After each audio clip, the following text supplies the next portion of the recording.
Medications for opioid use disorders in correctional settings. Shifting the paradigm, creating a balanced correctional and rehabilitative approach. The Opioid Response Network is funded by SAMHSA to provide resources and technical assistance needed locally to address the opioid crisis. This video is part of a series to provide guidance on the implementation of medications for opioid use disorder in correctional facilities. Leading corrections and behavioral health experts present information on topics such as the use of medication, models of delivery, diversion, and linkages to care and community support. Tami Kampbell, Alma Jackson, Rae Simpson, and Shannon Robinson discuss organizational change. Tami Kampbell is here from the Washington Department of Corrections. Did you wave? I didn't look. Sorry. Okay. And then instead of Alma Jackson, we have Linda Barker here from Washington as well. We have Rae Simpson from Washington Department of Corrections. And then we have Dr. Shannon Robinson from Health Management Associates, who will be talking about California Department of Corrections. So please welcome them to the stage.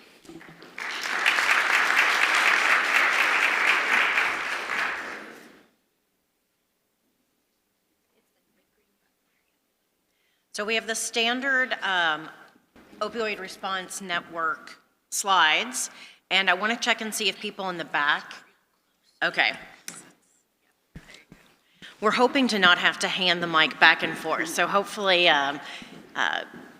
you can hear both of us, and if you can't, please let us know so we can try to position the mic so that you can hear us all. Okay, we already got a quick introduction, but I'll let each of my colleagues introduce themselves and their role within the Washington Department of Corrections. Good morning. I'm Tami Kampbell with the Washington State Department of Corrections, currently serving as the Health Services Opioid Grant Administrator.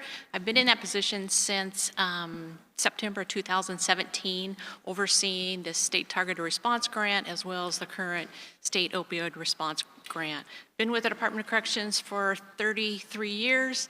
This is important work that I've been involved in and happy to be a part of it and making the difference in the lives of those individuals that we serve. And good morning. I am here in place of Alma Jackson. I am the Health Services Substance Abuse and Recovery Unit Opioid Grant Manager, and I am in charge of also the State Targeted Response and the State Opioid Response Grant for the Reentry Division for the violator population. Good morning. My name is Rae Simpson. I'm the Chief Nursing Officer for the Washington State Department of Corrections. I've been a psychiatric nurse for over 30 years, and I'm glad to be here. Thanks. And then I'm Shannon Robinson, and I previously, until a month ago, was the Chief of Addictions in the California Department of Corrections and Rehabilitation. And then a month ago, I moved over to Health Management Associates, which is a consulting firm. And I'm helping other people design and implement and provide technical assistance for this work that I've essentially been doing both at the Veterans Administration as well as in California Corrections for the last 15 years. So that is my conflict of interest. The other thing is that this morning at 5:30, which is 2:30 in California, I woke up and said, I don't work for the Department of Corrections anymore, yet I have California Department of Corrections and Rehabilitation logos on my slides.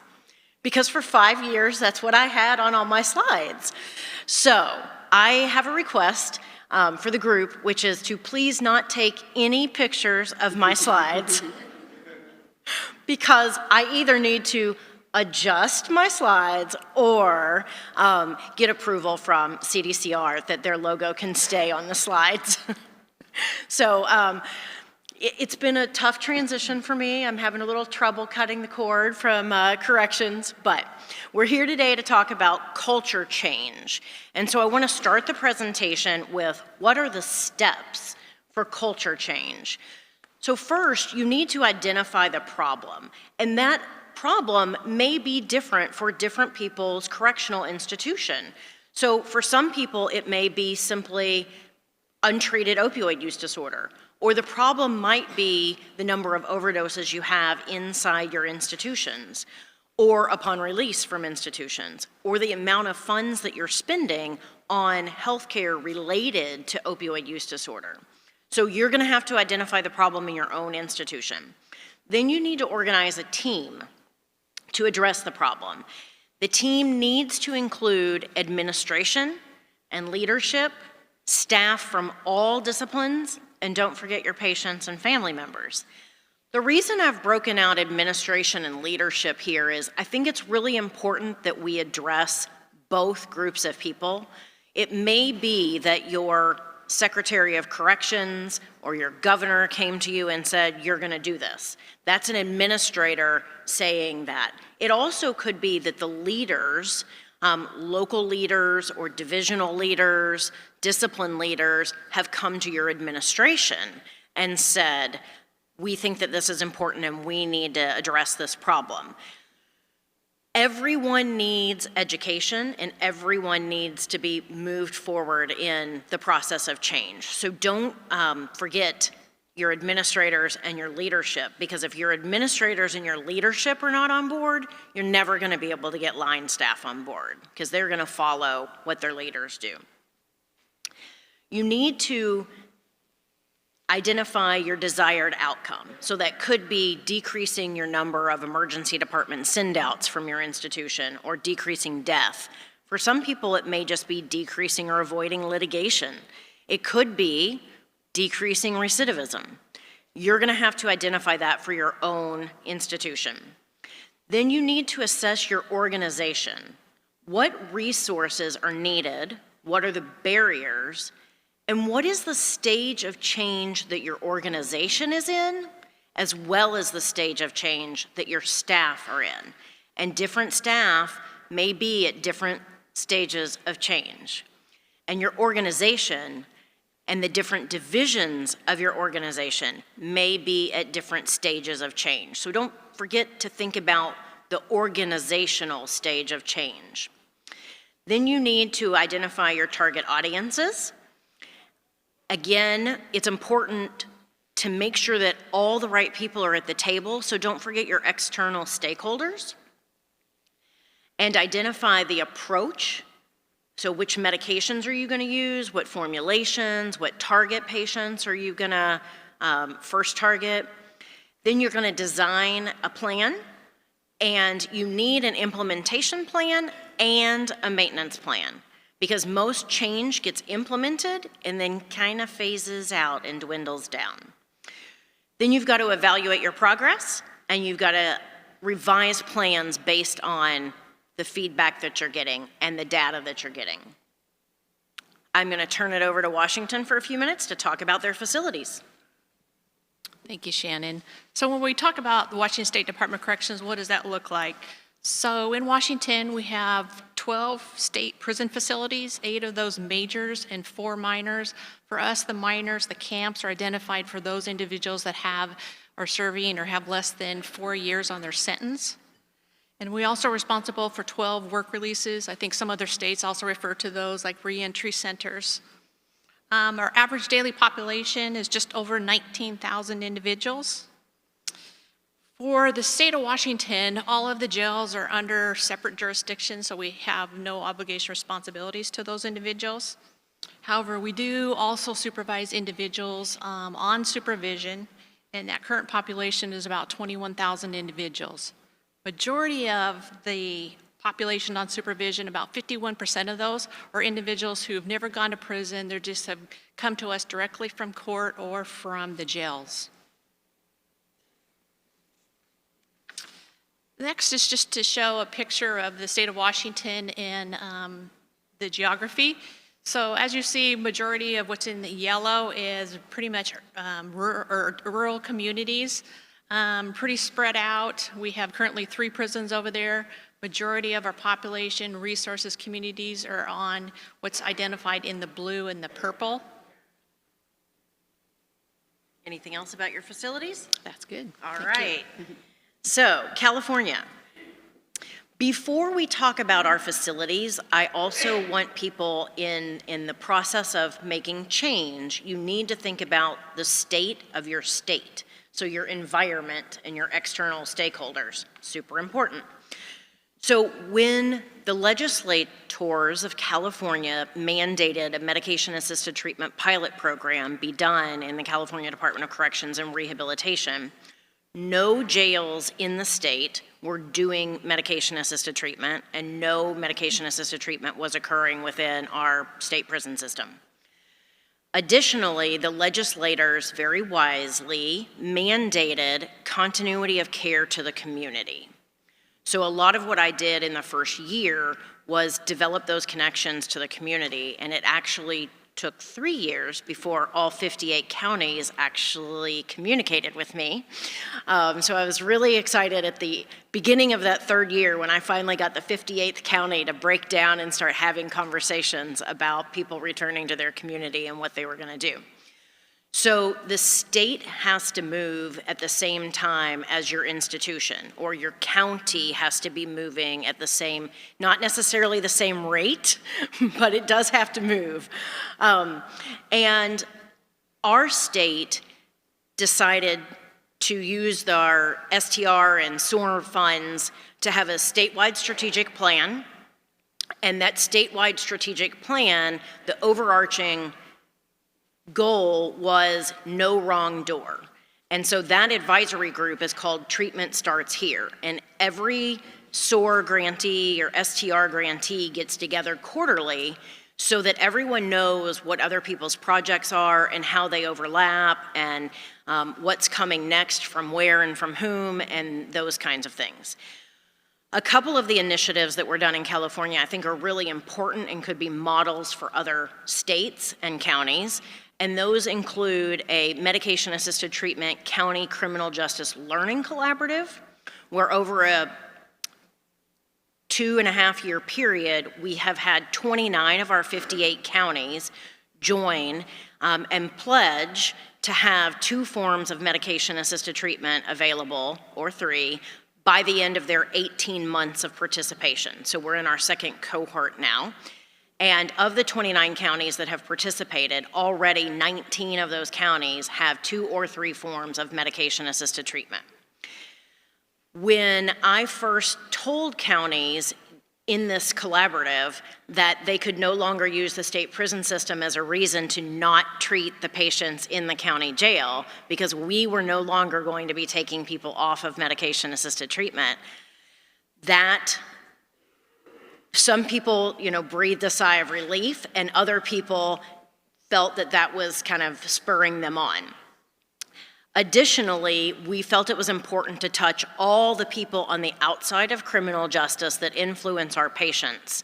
So we started another project called County Touchpoints, where we are educating all of the district attorneys and the public defenders and the child protective service workers and the judges with discipline-specific information for them so that they know about medication-assisted treatment and its effectiveness and are on the same page with the rest of the state.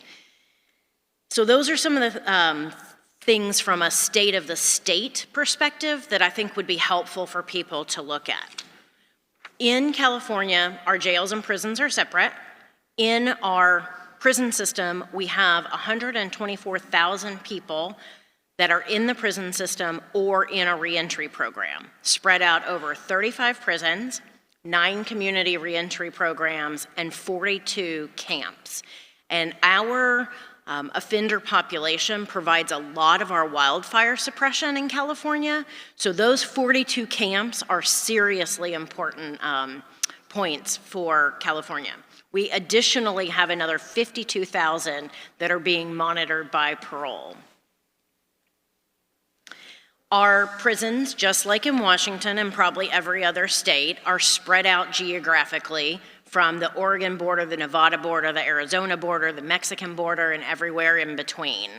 And as you can imagine, as I already discussed also, in the 58 counties, originally there were only 12 counties that actually had medication-assisted treatment programs. But now I can say that all 58 counties have access to medication-assisted treatment in some form or another. Back to Washington. Okay. So when we're looking at the populations to serve to address the opioid epidemic, what we first started under the grant in September 2017 is first initially we started just doing outreach to those individuals in prison or work release with opiate use disorder, and doing outreach to them, seeing if they were interested in medication-assisted treatment. If they were, then what we would do was coordinate a conference call with a community provider. Usually that occurred 2 weeks prior to release. Initially, it was real important early on to build those partnerships and collaboration with those community providers. And like I say, with our population, we know they're not really responsible and follow through. And so having what we call that warm handoff, having that, the conference call would include the patient, the community provider, the classification counselor at the facility, and one of our Reentry care navigators. So during that call, it's like the provider is asking the patient questions, identifying what medication they'd like to get on. Then we end the conference call with basically, okay, so you're going to get released on Tuesday. So then on Wednesday, you're going to go to Ideal Options or whatever community provider it is and have an appointment and start the process to get on medication. We've been very, very fortunate that we're able to get an appointment with a community provider within 24 to 48 hours of release. Probably the only exception to that is some of our providers and some of the counties, they're not open on a Friday, so sometimes the patient isn't able to see them until Monday, but majority of providers, they're able to get them in within 24 to 48 hours. And once again, it's like kudos to all those community providers, because that conference call that they're taking time out of their day to participate in, they're not being covered for that. You know, and so truly I appreciate the collaboration efforts that we've had with our community providers in Washington State.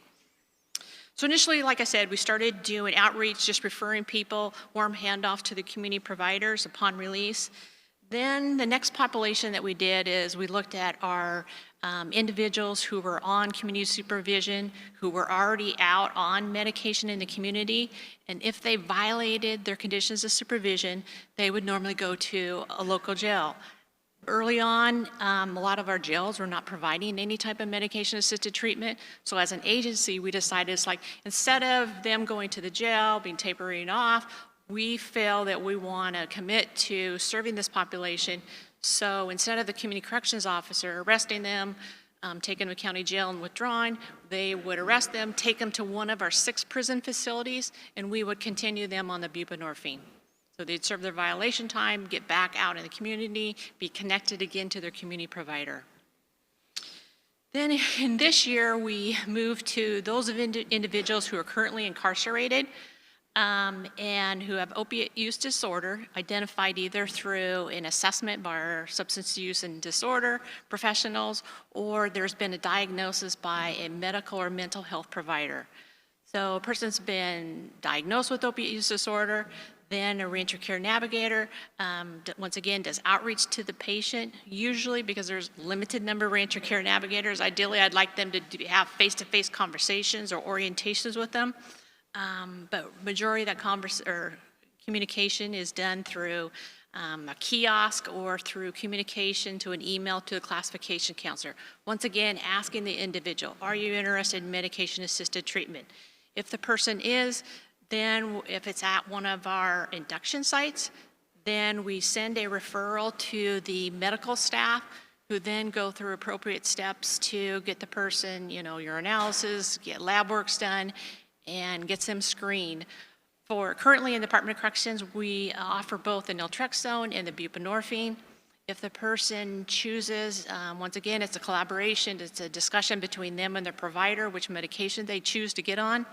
If they choose to get on the naltrexone, then we start them on the oral tablets 21 days prior to release, and then do the injection 14 days prior to release. If it's on the buprenorphine, we start that 60 days prior to release. Once again, the Reentry Care Navigator also, if we even induct them, we're then referring them out to a provider with an appointment within 24 to 48 hours. All individuals that we do outreach to, whether it's individuals in prison or some of the outreach that we do in the jails, everybody gets overdose prevention education and is offered a naloxone kit upon release. So once again, it's like their choice not to participate in medication, that's okay, but we want to give them another tool to put in their toolkit just in case something happens. Currently, we're in the process, just sent some protocol for doing continuation, discontinuation on patients who come into our facilities at admission that are either on it, who currently are in medication-assisted treatment.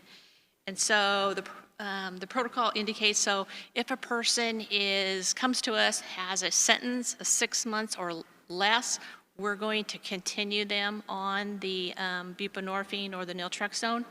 If they're on methadone, because we don't prescribe methadone, they would then be tapered off from methadone to buprenorphine. If a person has 6 months or more, we would then taper them off. Ideally, I see it down the road that basically we be treating everybody for the period of time that we have them incarcerated.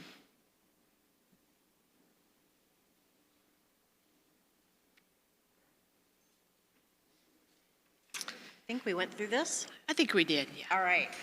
So now looking at the populations that we chose to target in California. So we have 127,000 people incarcerated. We could not launch a program to evaluate 127,000 patients at one time. We had to pick some targets. So high-risk targets. People coming in on medication-assisted treatment, we wanted to continue them no matter what they were on, and they will be continued, and all of our patients will be treated throughout the duration of incarceration if that is what is indicated for that individual patient. But we didn't want to take someone off of medication who was already on medication because that would lead them to cravings and relapse and possibly death, which you cannot rehabilitate a deceased person. Then we have not met our goal as a department. So we will continue medications. On the other end of the spectrum, people leaving are at 40 times the risk of dying of an overdose than the general population. Well, we've got to target those people who are leaving as well, and then we can't ignore what's going on in the institution. So unfortunately, I don't know what it's like in your state or your county, but in California, we do have people die of opioid overdose while incarcerated. Again, that's not acceptable to us, and so we need to target anybody who's had an overdose or anybody that is coming to our attention due to a medical or mental health issue that is related to their drug use. So our hepatitis C patients, anybody going out with endocarditis, cellulitis, abscesses, people getting admitted for suicidal ideation in the context of a substance use disorder, those types of things.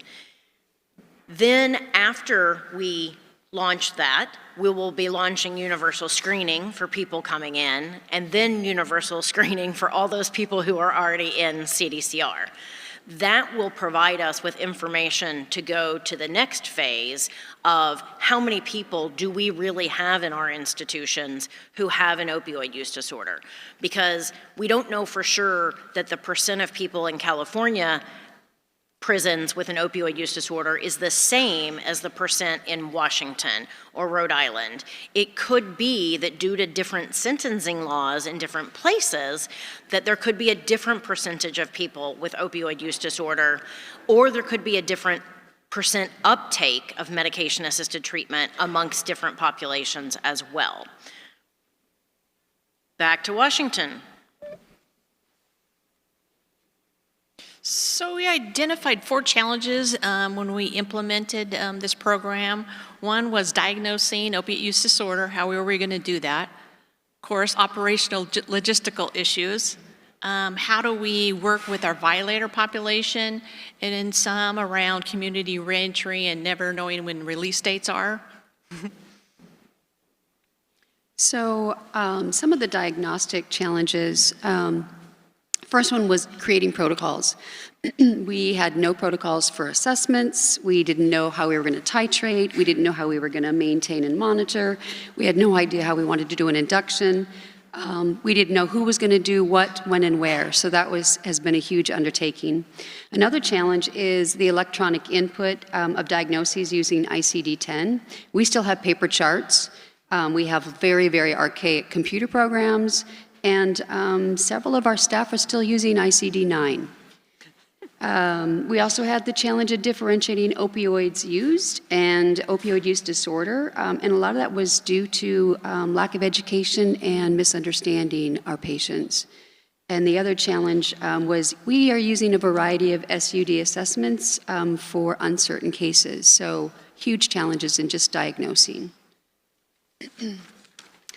The other challenge that we have come across is just plain old operational issues. We want to get everybody on the same page. We definitely have silos between health services, custody and non-custody. We actually have silos within our silos. We are challenged between trying to figure out whose roles and responsibilities. We are still trying to decide who does a mouth check. Is that a custody thing or is that a nursing thing? Lots of broken communication between all parties, scheduling conflicts. Nurses want to provide the medications in the morning. Our custody staff, they say they don't have staff until the evening, so we're trying to work all that out. And then we have things like, health services, we're just coddling the patients. We're just being too nice. We're just feeding them drugs. So we're really having to work on educating. Some of the unforeseen challenges were clinical capacity. With all of our different facilities, everyone is built differently. Some of them have beautiful spaces that we can accommodate patients. Others, we are trying to figure out, do we use the dining room? Do we use the library? Are we going to use the education room? It's just trying to figure out how to work in our clinical spaces. Short staff. We don't have enough nurses. We don't have enough custody staff. And there's always a crisis. So if there's a medical crisis, now we're taking nurses and custody staff to deal with that medical crisis, which leaves us with our mat line without anybody to manage it. So we've got to figure out how to use those resources. Risk of diversion. And this isn't just our patients. We have seen diversion amongst our staff as well. We need to be looking at that and making considerations. Risk of harm to our patients. They're being bullied by their peers, and unfortunately sometimes they're being harassed by staff because staff just don't understand how important our MAT program is. And then confidentiality. Custody want to know. They want to know why the patients are coming to get their medications. What's their diagnosis? They don't understand why it's not important for them to have that information. We struggled with, do we call the patients and say, everybody line up for MAT line? Now we've just identified all those patients that are currently on Suboxone, so we had to get creative on how to manage that. Also, there's lots of differences in just the recovery philosophies. Many people believe abstinence is best. Some people say they can't get their drugs in prison, so they're going to be fine because they're drug-free. Some people say, hey, the shots are better. Let's just give it once a month. The pill is better. Oh, let's use the film. So there's a lot of discussion about what's the best form. People say our patients are clean. MAT just feeds the addiction. And also that we're just enabling them. And we don't need to treat it because it's not a problem. So lots of things just involving people's philosophy and understanding of the disease. So with the violator population, the struggles that we've had since 2017 is we have individual contracts with each jail to provide bed space for anybody, any individual that violates the conditions of their community custody. So when we started this in 2017, we had 7 facilities that we targeted through the STR grant to provide SUDP services to the individuals that had violated. And so what we did was we provided brief risk intervention screening and referral to treatment, education on MAT, what the different kinds of medications are, and what, went through the treatment decision-making tool as part of it to see what kind of treatment they wanted. So with that being said, when the SOR grant came in, we changed that to providing full substance use disorder ASAM assessments, and our SUDPs, we now have 7 in 9 facilities. And we also provided, we actually hired 5 care navigators in order to follow the individual after they leave custody to lower the barriers to treatment and to provide resources for housing, food bank, clothing bank, anything that they need that would lower the barriers to getting to treatment.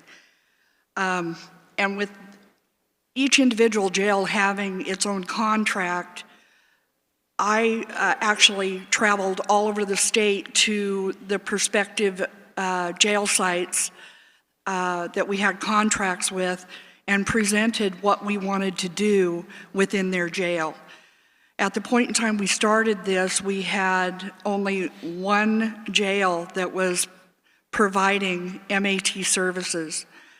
That has increased to 7 of the 9 facilities that we are in actually provide some form of MAT treatment.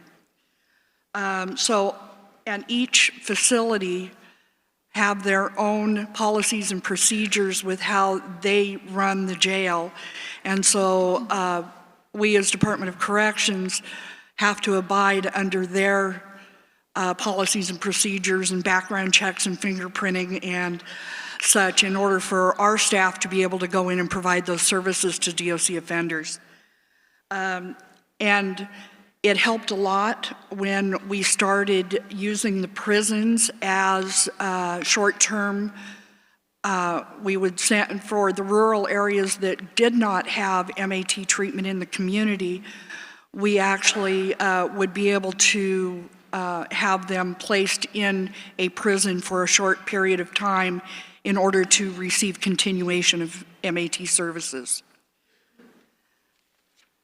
And community reentry, this is a really big thing. When we first started, my staff contacted, what we found was that our individuals, even though they may be housed in one county, are actually from another county. And so instead of just doing county resources per facility, we had to do a statewide resource list for our staff. And I had staff calling for the first 3 months every treatment provider in Washington State to find out if they provided MAT services, and if they did they take Medicaid? Did they take Medicare? Did they take private insurance? In order to have resources for our individuals to be inducted and to have treatment services in the community where they're being released.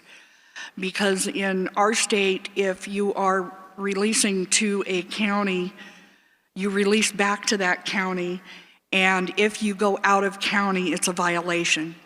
So we had to work really diligently in order to find providers in each and every city, county, because they couldn't transition from one county to another without prior approval.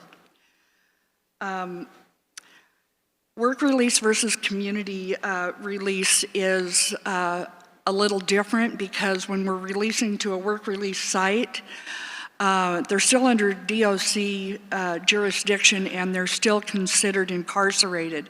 And so that posed a little bit of a problem with trying to get our work release guys to be inducted in the community but still be incarcerated. Unknown release dates. This is a big one for the violator population because we have the swift and certain. They can spend anywhere from 3 days to 30 days in jail for a violation, depending. So when they have their hearing, they could be released at 5 o'clock the next morning. And without a release date, it's really hard to make an appointment for SUD services out in the community if we don't know when they're releasing. So we're still working on that piece. It's still an issue, but we are seeing as many people as we can. Since the grant started, we have contacted over 8,000 individuals releasing from jail or prison for the violator population. Unexpected releases, that's another one. They have good time and they are released and there is no Forewarning. yeah, exactly. There's no forewarning. There's no forewarning. We have an estimated release date that we can use. However, that date could have passed months ago, and so we don't know when that happens. And we have others that that release from prisons that end up having a county detainer and end up going to county facing other charges that they incurred prior to being in DOC custody. So that's another issue. We also have DOC violator population that end up with new charges, and we have no idea when we go in to see them when they're going to get out on those charges, and they could go to court and be released that very moment. So those are some of the struggles that we have had.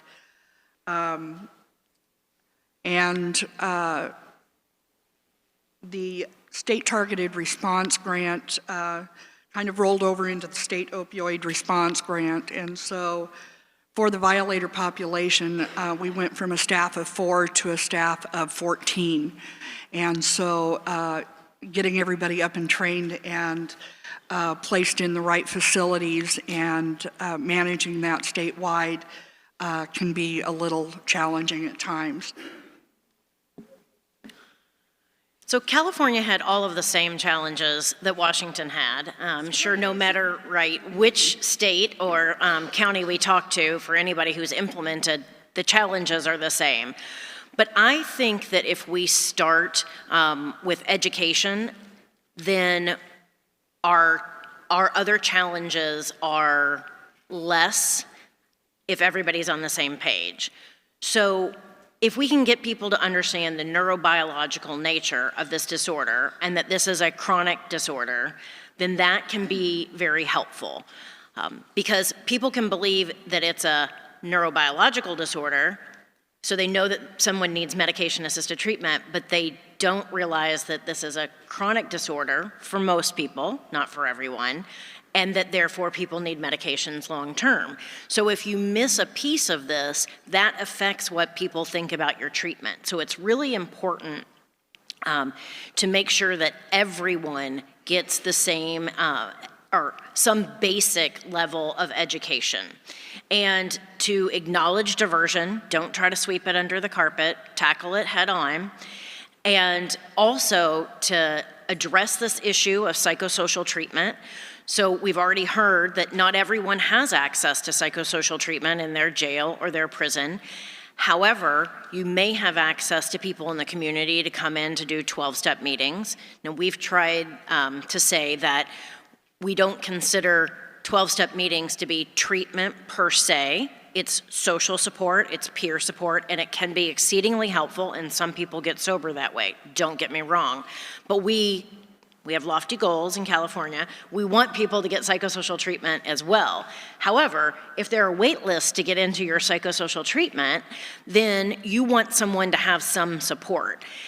And so letting the people in your institution know what the psychosocial support component, whether it be 12-step meetings or SMART recovery meetings or actual cognitive behavior therapy, letting them know that is really important. And then also letting them know the difference between someone taking medication without psychosocial support and somebody getting both psychosocial support and treatment. So for opioid use disorder, at least, our evidence is that medication is the key component, okay? That abstinence-based treatments fail 80 to 90% of the time. So that helps people understand why medication is the linchpin for that patient population. And then that continuity of care is going to be available in the community upon release. That's another barrier. So psychosocial treatment and continuity of care are barriers that a lot of people present, as well as diversion and these other issues here. All right, now to successes. Yay, the good things, the good news. So I would say there are several successes that we've had at Washington. Individuals that were previously untreated for their OUD are now receiving treatment.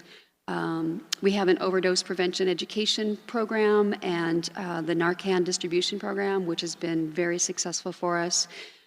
We have improved our partnerships with community providers. We've definitely improved the teamwork between our custody and health services teams.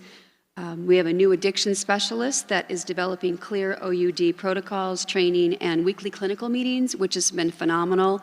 She does a telephone conference. Anybody can call in, and she does the first 10 to 15 minutes is just a brief education. She might pick something, some topic, and then the rest of the call is, does anybody have any key questions about a particular clinical case? And it's just really a brainstorming, problem-solving work together. We're also collecting data so we can capture our success and share our story. We are having the opportunity to add a patient navigator nursing position that will actually able to help our patients through the OUD treatment process and connect them with our reentry navigators. And I guess number one success is lives are being saved each and every day. All right, so California successes. So I've already talked a little bit about the legislators mandating a pilot program, and I want to speak a little bit to that pilot program. So the legislators gave us 9 months to design, implement, treat, and write a legislative report. I had previously rolled out medication-assisted treatment at the San Diego Veterans Administration and helped a little with the national rollout of medication-assisted treatment in the VA. So I had a lot of experience with rolling out these programs and enhancing psychosocial treatment as well. So I knew the amount of resistance was going to prohibit me from initiating an agonist-based treatment program and treating patients and writing a legislative report within 9 months. That just was not going to be feasible at the time. Our organization was not ready yet for that stage of culture change. So I took the path of least resistance and then showed people some successes so that we could move forward to the next stage. So we started with naltrexone and acamprosate for alcohol and opioid use disorder. And then we showed success in treating patients, and we showed success in warm handoffs. And I believe part of our ability to get funding for our next phase has to do with the fact that we were able to show that if you have dedicated staff treating patients and doing warm handoffs to the community, that you can actually get over 60% of your patients following up in the community. That was more than double the number that had been in our HIV population or our severely mentally ill following up in the community.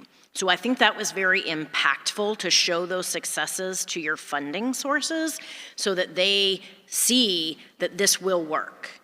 And then we included lots of people from the state for external stakeholder meetings, and that was important in our designing our eventual program. Focus groups are really important, and it's important that you listen to what people say in the focus groups, the medical staff, the custody staff, the patients, and if you're gonna do something different in your large rollout than you did in a pilot site, you need to be able to tell those pilot sites why you're doing something different, because they're gonna wanna know that.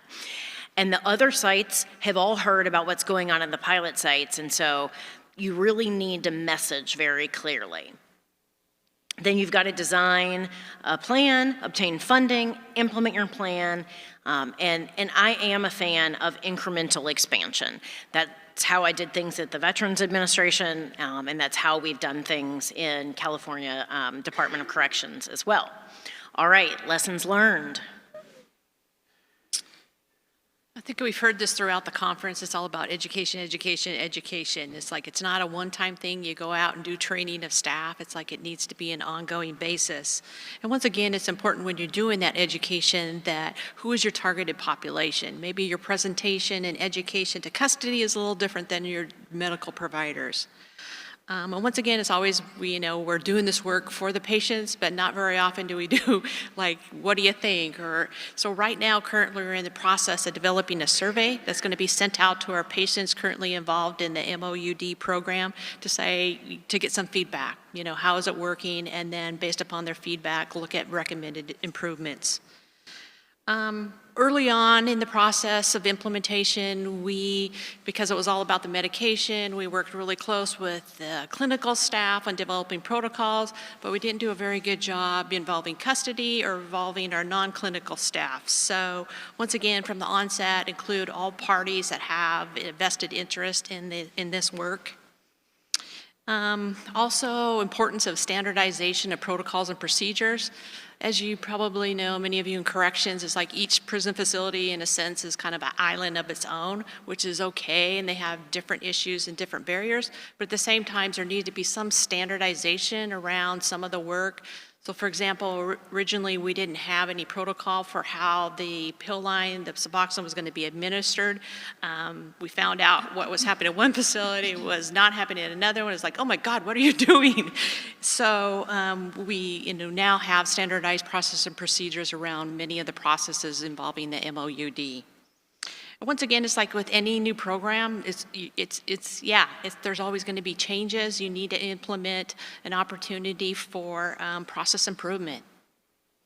And a big reminder to us is, once again, culture change doesn't happen overnight. It takes time, and so, but the work that we're doing, making a difference in the lives of individuals, it's important work, it's needed work, so don't get discouraged. It will happen over time. All right, on to what we learned in California, and then tying it all together with our steps of culture change. So we, of course, learned all those same things, and I'm hammering the education point. I think it's really important to understand that you need the right education at the right time, and so early on in that stage of change, you need to change hearts and minds. Later on, you talk about more details about procedures. And it's important to know that it takes 7 times to hear something new in order for that change to occur. So I felt like, well, the prison system was way behind community standards, right? So it wasn't going to take near as long for this to happen in the correctional environment because it was already going on everywhere in the community. That's not necessarily the case. I mean, we may be able to speed this up a little faster than things rolled out at the VA, but not a lot faster. It is still going to take time. The other thing is that you definitely need standardized procedures, but you also need to have enough flexibility within those procedures for your different jails or your different prisons to be able to implement in a way that works for them. Okay, so tying this all together with our steps of change. So step 3 was, what is your desired outcome? And from an altruistic point of view, yes, to survive and thrive in a healthcare environment, you need to focus on population health outcomes and individual health outcomes and lowering the cost of care per capita, because long-term, treating the underlying disorder of why many of our individuals are incarcerated will decrease healthcare cost and probably long-term decrease the cost of incarcerating these patients by decreasing recidivism. Up front, there's going to be some increased cost, but long-term. And you want staff to enjoy their work. But those are all altruistic things. If you don't say what's in it for the person you're talking to right now and the person you're trying to educate, what's in it for them, they're not going to buy into this change. So always remember what's in it for them. And step 4 is, what stage of change is your organization in? So if your organization is pre-contemplative, then the education that you're providing right now has to do with just raising awareness of the problem multiple times in multiple different ways. If your organization has moved to contemplate change, then you can provide information about the effectiveness of the approach that you're thinking you're going to implement. But people who are pre-contemplative are not ready to hear about effectiveness. And so Linda mentioned yesterday my experience during one of my talks this month where I had been forewarned that there was a group of resistant people at a single table in the room, and I was geared up to do my presentation for that table. Like, I was gonna watch their body language, I was gonna roll with their resistance. And what did they do? When they saw the opening slide and my title, they all got up and left. They were not ready to hear the effectiveness of the approach. They were not contemplative yet. They weren't. Had my entire presentation been just about raising awareness, they probably would have stayed to listen. Now, every other table in the room was in the contemplative or preparation or action stage. So, messages got across, but nonetheless, you've got to know your audience and you've got to know where they are and what they're ready to hear at the time when you're presenting your education. So the right education at the right time.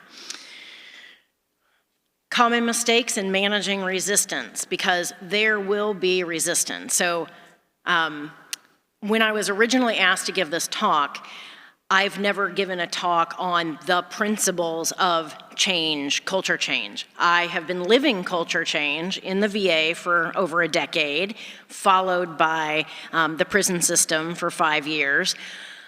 And had I known some of these principles of culture change when I started rolling things out at the VA, I think maybe it wouldn't have been a 10-year rollout. Maybe it actually would have been a 5-year rollout. So you will get resistance even when you don't expect to get resistance. You'll get resistance from people you don't expect. And you need to realize that resistance is not logical. So don't try to approach it from a logical perspective. Someone talked yesterday about how there's that 10% on the bell curve that are very resistant. And if you focus all your efforts on that 10%, then you're not targeting your message to the other 90% of people, okay? That 10% may never change. Focus on their issues, hear their issues, but don't get stuck on them.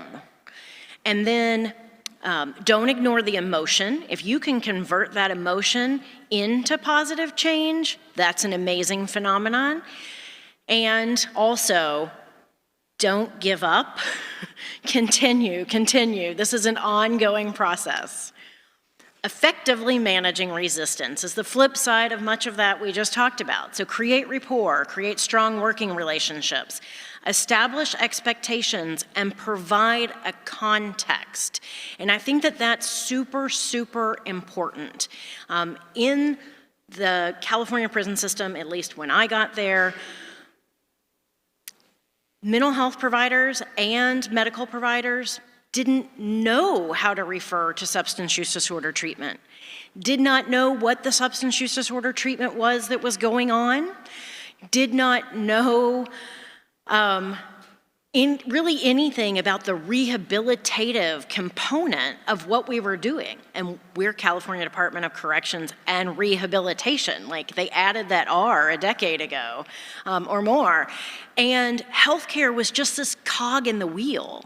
And so providing context can be super, super helpful. Explain change and what's in it for them. Ask open-ended questions and be prepared to listen. Be quiet the majority of the time. Listen to their concerns, address their concerns, try to create win-win situations, and constantly repeat the change management process. There will be new resistant people joining your organization all the time. Ingredients for effective change. The change has to be worth making, and I think everybody in this room agrees that this change is worth making. Leadership and administration must be committed to the change. You must have sufficient resources that may involve gathering data from other sites, other states, other counties, to show the effectiveness of this to your funding sources. It may be doing a pilot program and showing the effectiveness. You need a plan, and your providers need the skill to carry out that plan, and you need to be persistent. Have the ability to learn from your mistakes, and hopefully you learn from all of our mistakes that have been presented over the last 2.5 days. And then broad participation and engagement. The broader the participation, I believe, the more successful that you're going to be. Thank you. Technical assistance is available to support the evidence-based prevention, treatment, and recovery of opioid use disorder. To request technical assistance, visit opioidresponsenetwork.org.